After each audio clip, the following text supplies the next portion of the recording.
whenever we are writing salutation, we have to put comma or colon just after that. The first question of our using salutation is given here. We are coming to the next question, how it is written. So when we are writing salutation, we have to keep in mind that comma or colon must be followed by salutation. If we are not doing so, the writing of salutation, while writing salutation, we are not very serious. It is the particular thing is given to us. There are three types of salutation writing. First is most formal thing, we can say. In this letter, we are not very familiar or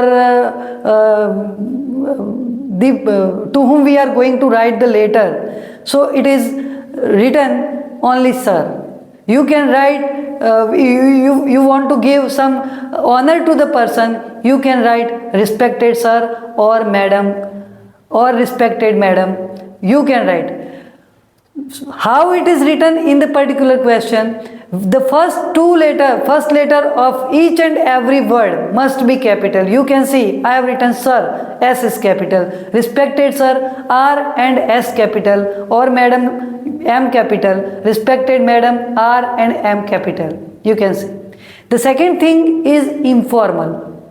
Informal, that means you are giving some gratitude to the recipients. So if you are familiar with the person or not, it doesn't matter. But if suppose you are requesting or in the gratitude manners, you can use informal.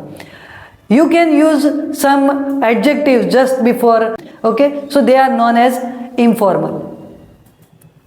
Third thing is most informal, that means very personal. If you are very much familiar with the person to whom you are going the particular letter, you can use my dear sir, or you can mention the name also, my dear Mr. Patel or whatever, or my dear madam, you can use. This is called most informal salutation. Salutation, of course, is not taken as a gratitude, but to whom we are writing the letter, we give some respect to the recipient, because we are writing any kind of letter in you attitude. So it is the first obedience of us that we can give to the person in such a way.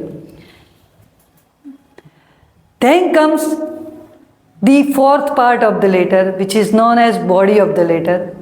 Body, that means without body, we can feel that the whole body works itself. Body, that means the central idea of the letter, central part of the letter. If the body doesn't exist, letter must not exist. There is no any importance without the body of the letter. So body is one of the most important parts of the letter. It is also known as heart, because without heart we may not exist. We must not exist actually. Just like that, body without body of the letter doesn't exist. First question of us is where it comes. So it comes just below the salutation. We cannot give one or single space just after salutation. Wherever salutation ends, the next line, in the next line, body of the letters will be started. It can be, the second question of us is given here, and it is how it is written.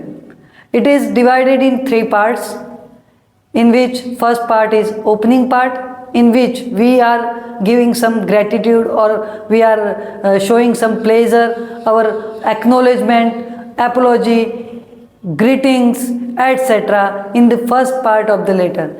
It doesn't mean the letter is written in 3 paragraphs. We can make only one paragraph and it can be divided into three parts. So the first part is opening, in which pleasure, gratitude, acknowledgement, apology, greetings, etc. should be included. The main paragraph, which is known as the second paragraph, the main paragraph it is called because the central idea of the letter is mentioned there. So in main paragraph, the main content is written. For what purpose the letter is written is coming here. So it is also called the central part of the letter. Then comes closing paragraph, in which we are showing some friendly attitude and we are giving positive approach for what we are writing the particular letter. So this is the second question of us is given, and the third question is what is written in the body of the letter. So central idea or main content of the letter is written in the body of the letter. Then comes the next part, complementary clause. Usually it is said that it is the formal end of the letter. Why it is so? Because when we writing complementary clause, everybody must understand that it is the end of the letter. So it is called the formal end of the letter. First question of us is where it comes. So it comes at the just below the last line of the body of the letter, where we have ended up the last line of the letter, of the body of the letter. Complementary clause must be there, and it comes just above the signature. Just above the signature, that means signature is the main part actually. It comes till next to the complementary clause, but complementary clause is the mediator to end up and signature of the letter. So it comes just below the last line of the body of the letter and above the signature. Where it comes, in this question we have to put our idea that it can be at the left margin or right margin of the letter. It can never be at the center of the letter. Either it is left or right margin. It can never be at the center. The second question is how it is written. So we have to follow the salutation while drafting complementary clause. There are three methods most formal, in which we have already written in salutation also that three methods, and we have to follow these three methods while drafting complementary clause. In which most formal, you can see in my presentation, yours respectfully, most informal, that means yours very truly, very is added there, yours very lovingly, and informal way, yours faithfully. If we don't understand what we have to write, you can write yours faithfully or yours respectfully. There is no any issue while drafting complementary clause. Either they are two words or three words. The first letter of the any of the word must be capital. You can see I have written yours respectfully. Y is capital, R is capital, Y, V, T capital, you can see. And just after that, comma follows. Comma must be followed by complementary clause, as we have seen in salutation. So salutation, while drafting complementary clause, we must keep in mind salutation. What is written in it?